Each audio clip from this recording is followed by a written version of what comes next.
Thanksgiving, meanwhile, this year certainly different for many people, but none more than families who've lost a loved one.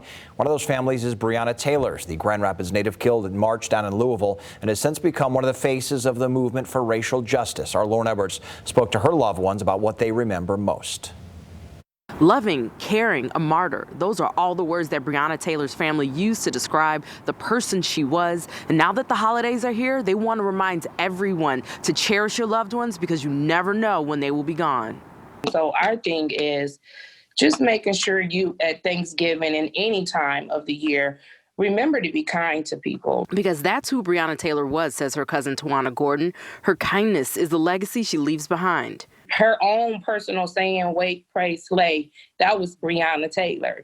She woke up, dedicated her life to doing good in the world. Which the 26-year-old did, especially on the job as the ER tech in Louisville, even in the early days of the pandemic. She risked her life every day during COVID. We begged her to, just pull back. But Breonna didn't, Gordon says. Breonna was focused on helping as many people as possible in the city that she loved. She loved Louisville, but we do want to awaken a few people to see what is going on in that police department and the need for social reform and police reform. Back on March 13th, in the middle of the night, Breonna was shot and killed in her and her boyfriend's home by Louisville police during a botched raid. Since then, her death led to nationwide protests, including here in her hometown of Grand Rapids.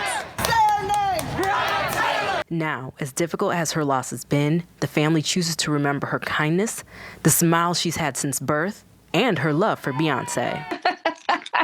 Oh, yeah. What young lady at her age was not? They saw Breonna. Breonna was no different. Gordon says Breonna loved Beyonce's music, but more so her work ethic, because she was a hard worker, too, especially in school where she excelled in math at both Kelloggsville High School in Grand Rapids and at Western High School in Louisville. She was the person that always write on the board. I would be like, does anybody want to write on the board other than Breonna? That's what she's like, I did.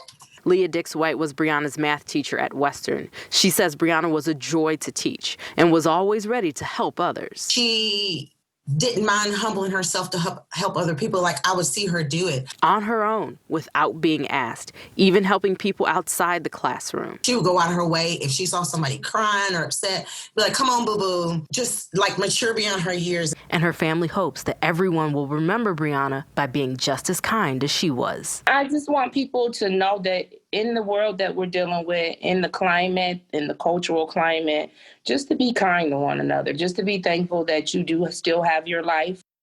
Because life truly is precious, and the family says that they're going to continue to fight for justice for Breonna. They're also going to be out here on December 4th at Rosa Parks Circle behind me for the street dedication ceremony. Monroe Center right behind me is going to be dedicated to Breonna and called Breonna Taylor Way. The family is thrilled, and they hope that whomever comes out here, that they remember her spirit. Reporting in Grand Rapids, Lauren Edwards, Fox 17 News.